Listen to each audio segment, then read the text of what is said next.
Nós estamos iniciando mais um Papo do Bem pela Rede Luz Espírita e hoje nós contamos com a presença da pedagoga Karina Pérez, que tem um imenso conhecimento a respeito da educação e hoje ela vai falar para nós sobre a educação da família, dos pais, dos filhos, o que isso repercute na formação da família e de uma comunidade como um todo. Quero agradecer, Karina, a sua participação, de estar aqui conosco, e a palavra é sua. Eu que agradeço, é sempre uma alegria estar aqui, uma honra. E hoje a gente tem muitas dúvidas, né, muitas questões sobre a educação dos nossos filhos, né, e o quanto é importante a gente pensar sobre isso, pensar no papel aí dos pais, o papel da escola, e que muitas vezes a gente se pergunta que planeta, né, nós queremos deixar para os nossos filhos, mas e que filhos, né, que gerações nós queremos deixar aí para o planeta. Então hoje é um tema bastante, que a gente está com muitas dúvidas, muitas questões, muitas coisas mudaram da época que nós éramos crianças, né? Então, a gente precisa pensar bastante sobre isso. E, em tese, tudo é educação, né? Porque a gente sabe que educação são hábitos adquiridos e a gente tem hábito desde que nasce.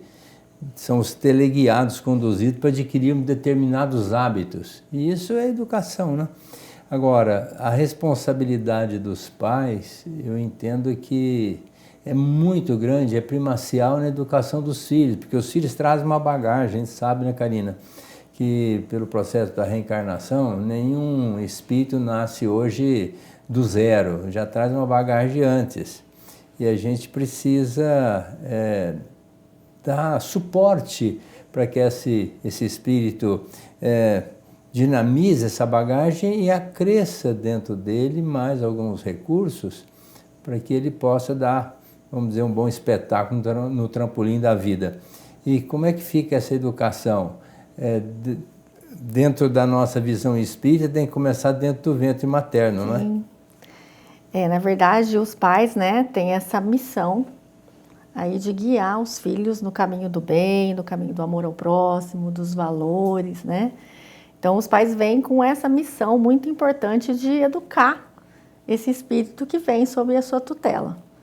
E hoje a gente já tem, né, pesquisas mostrando que desde antes de nascer, esse indivíduo já sente esse amor, essa aceitação, essa conversa intrauterina. Então essa educação começa mesmo, né, antes desse nascimento. E esse primeiro período aí da infância é um período muito importante que os pais não podem deixar passar. É um período para a construção dos valores, são os primeiros ensinamentos, os pais são os primeiros educadores, né, das crianças, mesmo antes de entrarem aí na escola. Então é um momento, os 7 primeiros anos, que o espírito está mais propício para receber esses ensinamentos. E isso poderá contribuir de forma significativa para esse desenvolvimento moral aí do próprio espírito encarnado. Então nós precisamos aproveitar desde muito cedo esses momentos com os filhos para trabalhar com todas essas questões. E muitas vezes as orientações, elas são muito importantes, mas o nosso exemplo é o que arrasta. Então nós precisamos também, por nossas atitudes, demonstrar o que nós queremos ensinar. Karina, a psicologia tem mostrado hoje que, em tese, todas as crianças sofrem uma rejeição inicial. Porque, às vezes, quando nasce, e hoje nem espera nascer, porque faz um ultrassom, já sabe o sexo, né? E ali já tem uma rejeição. Eu queria que fosse menino e é uma menina, ou vice-versa. E quando nasce, às vezes nasce com o cabelinho enrolado, né? Que não, eu queria que fosse loirinho, dos olhos azuis. Quer dizer, isso tudo é rejeição. Às vezes a mulher também engravida engravida numa hora que não estava no script, nem no programa, e aquele pai vai dizer, mas agora você engravidou, ela mesma não queria engravidar agora. Quer dizer, isso já repercute na formação personalística da criança, não é verdade? Na verdade, essa questão, independente se essa gravidez foi planejada, se estava na hora, se era menino ou era menina, enfim, a missão, ela é a mesma, né? De educar esse ser que vem, e ele tem um motivo de estar vindo na sua família, né? Para ser educado nesse caminho. Então, você está recebendo essa missão. Então, você precisa desenvolver esse trabalho aí como pai, né, como mãe. Muitas vezes, não tem o pai e a mãe, né, ou é um avô que vai exercer esse papel, né, uma tia, né, ou mesmo em casos de crianças que passaram por adoção, né, não são pais biológicos, isso não importa, né. Aquela pessoa que está nessa missão, ela precisa, né, assumir isso e desenvolver. É claro que quanto mais essa criança for amada, quanto mais ela se sentir importante, quanto mais eles interagirem, vai ser melhor, né, para esse espírito aí encarnado, né? Isso vai repercutir. É a mesma coisa quando falamos, por exemplo, quando elogiamos, né, nossos filhos, quando comparamos o mais velho com o mais novo, muitas vezes a gente acaba criando situações, né, desnecessárias. Então temos que sempre ter muita serenidade da importância dessa missão e o que nos foi aí dado, né? Então sempre independente de ser o que eu queria ou não, é o que eu preciso fazer, né, com essa belíssima missão aí, que é ser pai, ser mãe, estar nesse papel, né? E isso vai nos ajudar, inclusive, a nos desenvolvermos enquanto ser humano, enquanto espírito, né? Quando a criatura nasce, ela vem com um temperamento, já é de uma aquisição pretérita de outras vidas. Aí ela vai receber o meio, que é a educação, aquilo que é o fruto do meio. A junção desse temperamento, mais o fruto do meio, que é o caráter, dá a personalidade. Então a personalidade da criança, ela vai se formando desde a concepção, da maneira em que a pessoa vai tratando essa criança que está ali dentro do ventre materno. Agora, 50% da personalidade da criatura se faz aos 3 anos de idade. Sobra 50% para o resto da vida. Mais 25% aos 5 anos de idade. A partir daí só sobrou 25%. Então, 75% da personalidade da criatura é formada aos 5 anos de idade. Mas o período mais crucial é 9 meses da gestação, mais 1 ano de nascimento. Isso tem um peso muito grande, porque é ali que a criança vai fazer o primeiro contato com a vida. Se ela está sendo amada, se ela está sendo rejeitada, se ela está sendo preterida, se ela está sendo atendida nos seus anseios.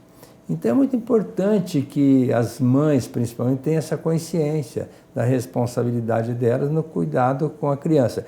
Porque a criança, inicialmente, ela acha que ela faz parte da mãe.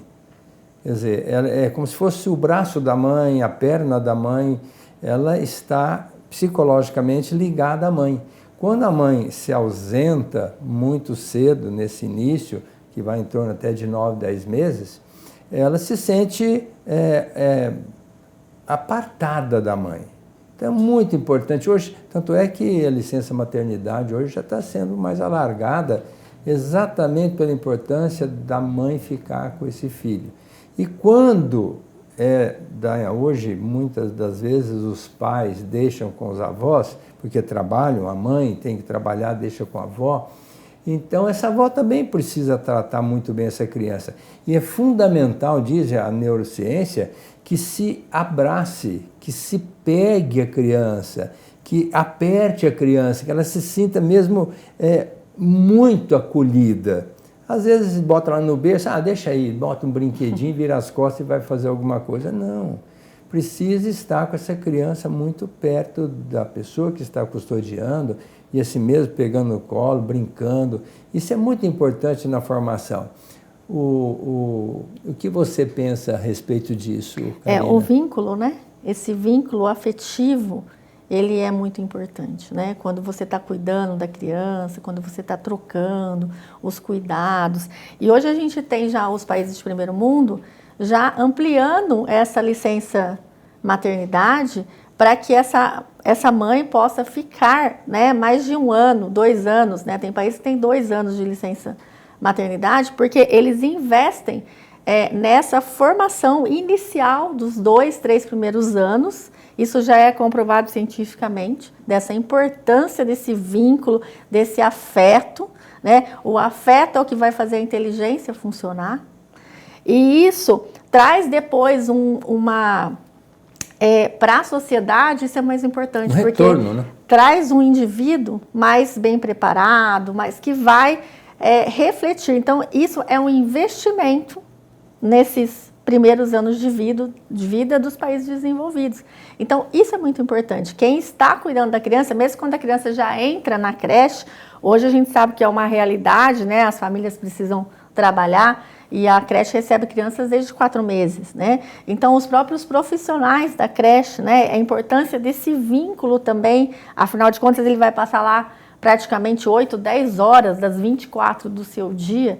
Então, esse vínculo afetivo é muito importante. Esses funcionários também fazem parte da educação dessas criaturas, sim. Né? Todos hoje, a gente tem, né, os professores, os auxiliares, são todos formados, eles passam por formação continuada, né, semanal, e são muito, assim, atentos a essa importância do vínculo, né, do afeto, não só do educar, mas do cuidar e do educar, principalmente aí nos primeiros anos de vida. Deixa eu te fazer uma pergunta mesmo para me esclarecer um pouco. Antigamente tinha muito não. Depois veio a época do sim, sim, sim. Até houve quem escrevesse que a educação do sim, né? Ou de não, dizer não. Como é que você vê essa questão do sim e do não? A importância dos limites, né, doutor? Isso é uma coisa que não vai mudar. Nós não podemos nem tudo não e nem tudo sim. Então, a criança muito pequena, ela precisa de que sejam decididas coisas por ela e que ela vá escolhendo conforme ela vai tendo essas possibilidades. Então, uma criança, por exemplo, hoje a gente está num dia atípico de frio em Rio Preto, uma criança de 2 anos, 3 anos, ela não tem condições de decidir se ela vai pôr agasalho ou não no dia de hoje. Isso está posto, nós vamos pôr agasalho. Então, o que ela poderia decidir? Se ela quer pôr o azul ou o amarelo, o que tem gorro ou o que tem bolinhas. E a gente já estaria contribuindo para essa construção da autonomia. E às vezes a gente vê uma confusão, né?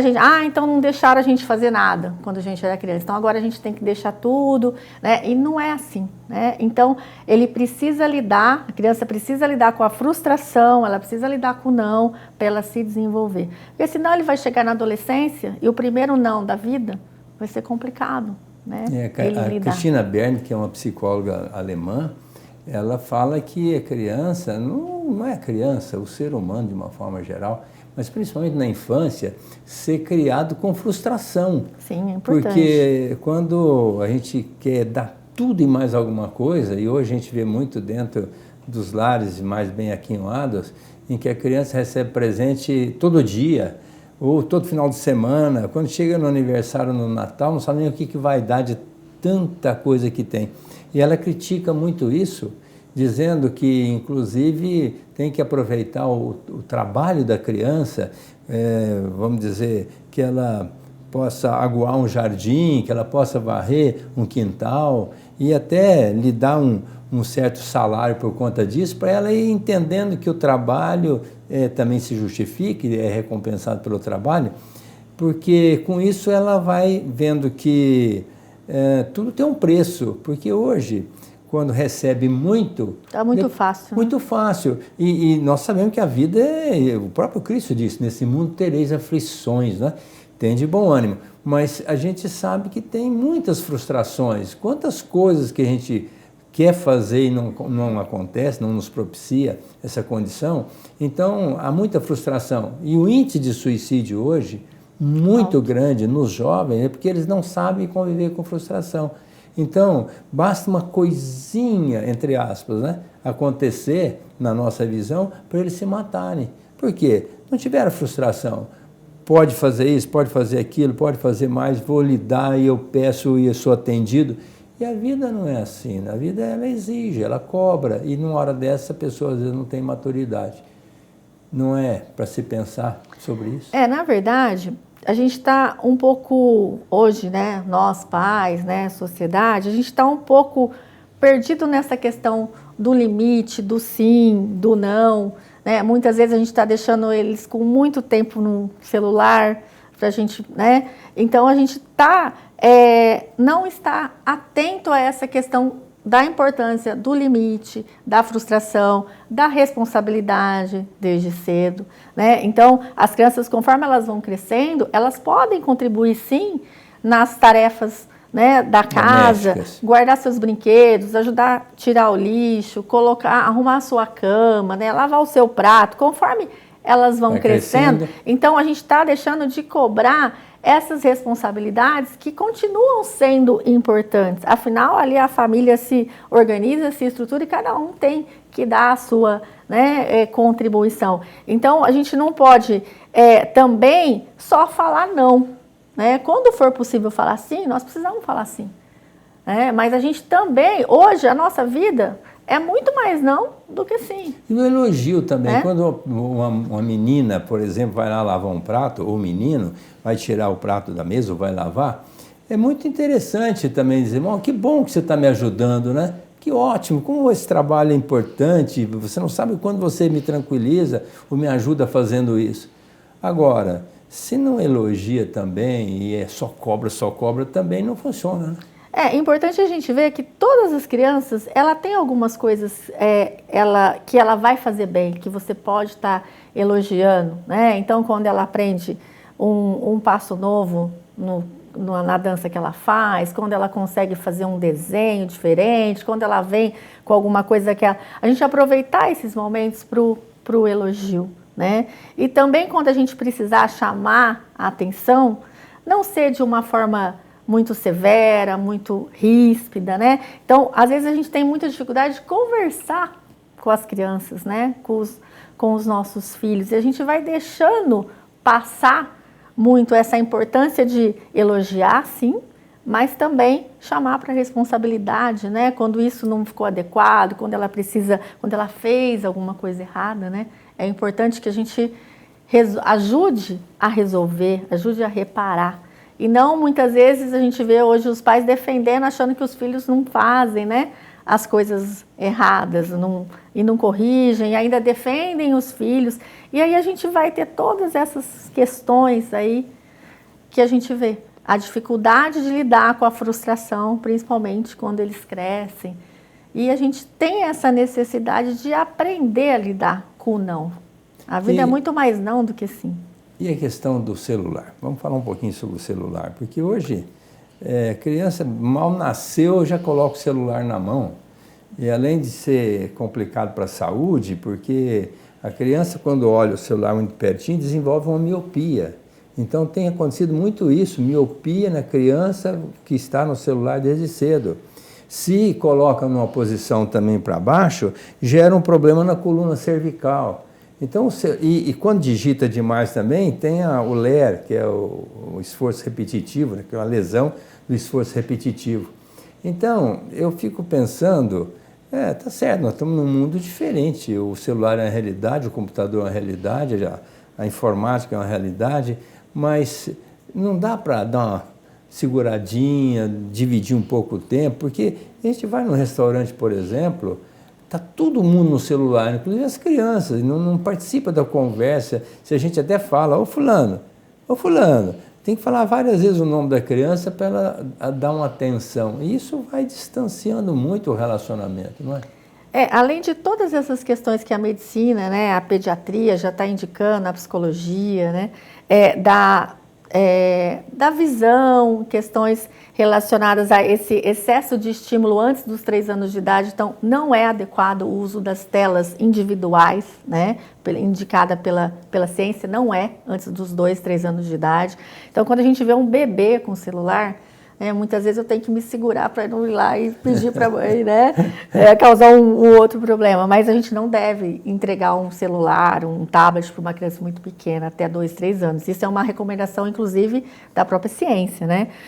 E, além de todas essas questões que já causariam, a gente tem a não interação. E nós somos seres que precisamos dessa interação social para nos desenvolvermos, para aprendermos.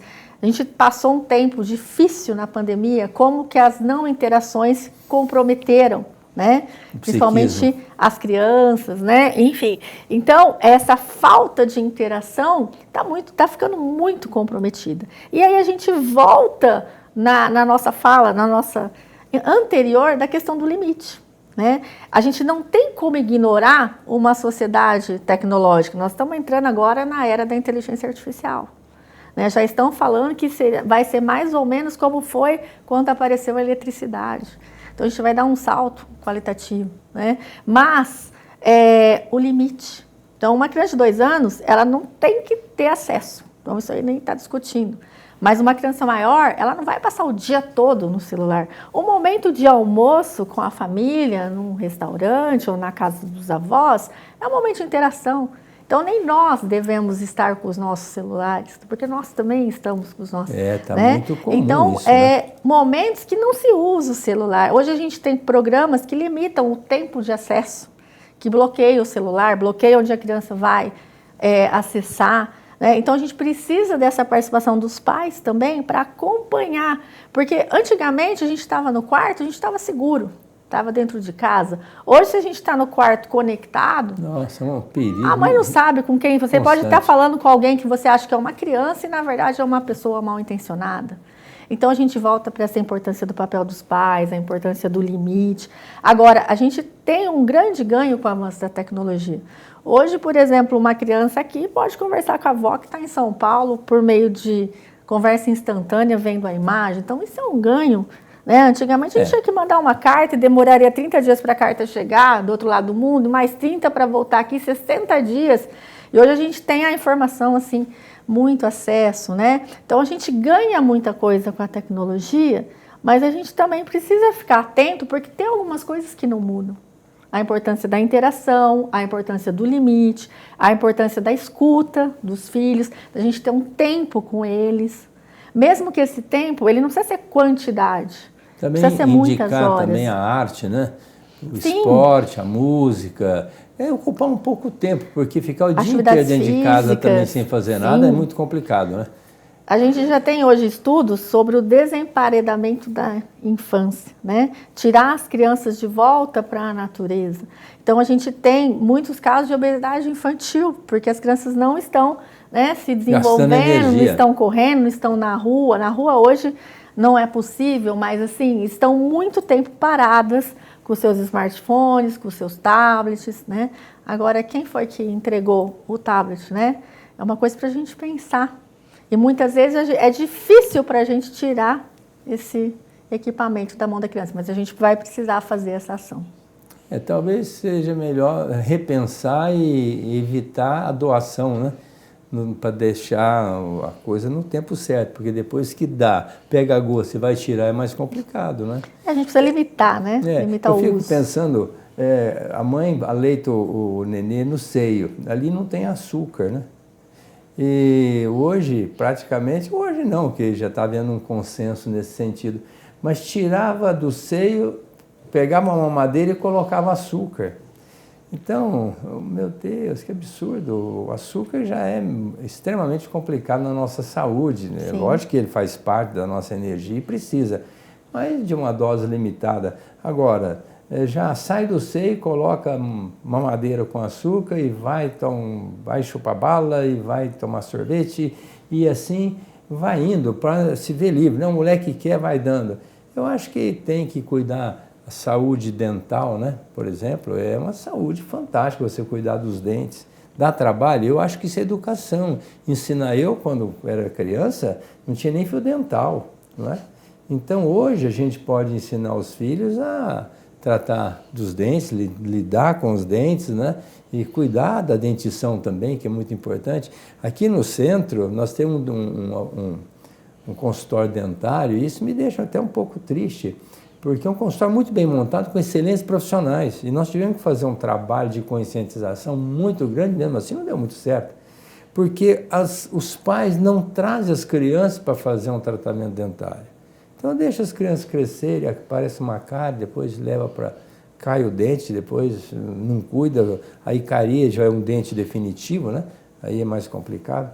Então é importante também que os pais entendam, né? Isso também é educação. Sim. Educar a criança para também se cuidar, não é? Da saúde. Bom, Karina, então nós estamos encerrando nosso programa, porque o tempo nos cobra. As últimas palavras suas. Tudo isso que a gente falou, né? Até parece que é fácil, né? Mas a gente sabe que é muito difícil, né? Hoje em dia a gente educar um filho, né? Então essa missão de pai, né? De mãe, ela é muito importante. E a gente entende que não é uma tarefa fácil, mas é possível.